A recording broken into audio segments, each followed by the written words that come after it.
সকলকে স্বাগত শঙ্কর এক্সক্লুসিভ চ্যানেলের পক্ষ থেকে। আজ আমি একাদশ শ্রেণীর দর্শনের এবছরের ফাইনাল যে পরীক্ষাটা হবে তার উপরে বেস করে একটা সাজেশন আমি তোমাদের সামনে উপস্থাপনা করছি বন্ধুরা।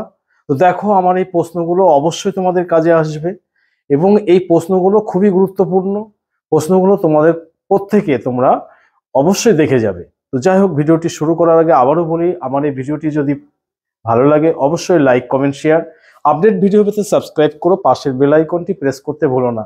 তো বন্ধুরা দেখো, পরিষ্কার বোঝা যাচ্ছে যে প্রথম যে প্রশ্নটা আছে সেটা হচ্ছে জ্ঞানের উৎস সম্পর্কে কান্টের বিচারবাদ।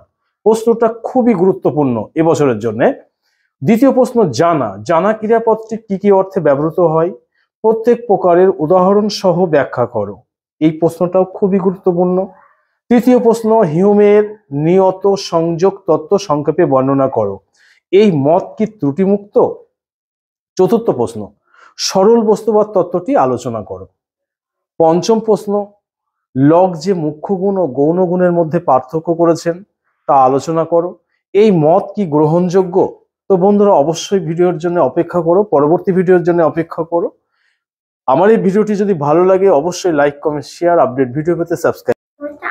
তো বন্ধুরা দেখো, পরবর্তী ভিডিওটি দেখো যে পরবর্তী প্রশ্ন হচ্ছে সন্নিকর্ষ কাকে বলে। 6 নং যে প্রশ্নটা আছে সেটা হচ্ছে সন্নিকর্ষ কাকে বলে, ন্যায় দর্শনের স্বীকৃত বিভিন্ন প্রকার লৌকিক সন্নিকর্ষ আলোচনা করো।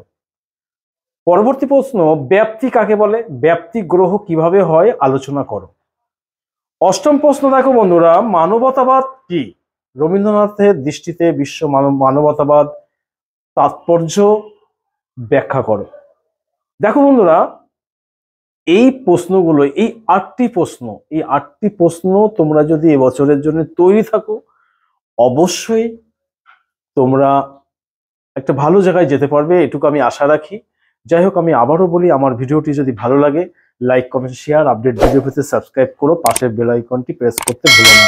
সকলকে স্বাগত।